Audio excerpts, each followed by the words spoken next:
ક્યાં ગામથી આવ્યા દાદા? ચોટીલા. ચોટીલાથી. તમારે શું તકલીફ હતી દાદા?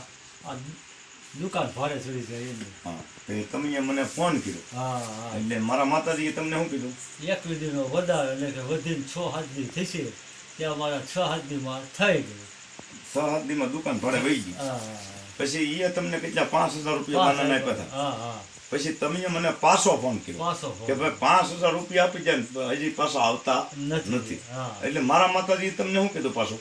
2 દીનો ટાઈમ દીધો ત્યાં 24 કલાકમાં દઈ ગયા 5 બીજા. હા, એટલે એ તમારો રેગ્યુલર દુકાન ભાડે ચડી ગઈ. અને તમે માતાજીના ભવા છો મેલડીમાં? બરોબર બરોબર. તો માતાજીની ઉપર શ્રદ્ધા હોય દાદા તો આપણું કાર્ય થઈ જાય છે. તો થઈ જાય. આ મને મારી મા ઉપર શ્રદ્ધા છે કે મેં તમને એમ કીધું 24 કલાકમાં તમારા પૈસા આપી રહ્યા પરસો તમને માતાજી, મારી માતાજીનો આપો આપ જ પરસા છે બધા. પણ એ આપણને શ્રદ્ધા હોય ને તો, અને શ્રદ્ધા ને વિશ્વાસ એ દેવ છે.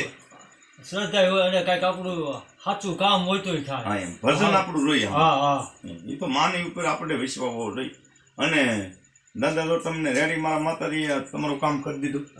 પછી મેં કાંઈ તમારી પાસે લીધું દાદા?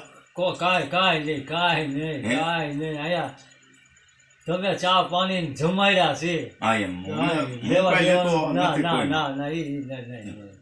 તો દાદા અણશ્રદ્ધામાં નહીં ઉતરવાનું, શ્રદ્ધા માતાજીની શ્રદ્ધા રાખવાની અને ભોગનું સારું કરે માતાજી એવી મારી પ્રાર્થના છે. અને હું આમાં કાંઈ ઢોંગ નથી કરતો ને કાંઈ ધતિંગ નથી કરતો.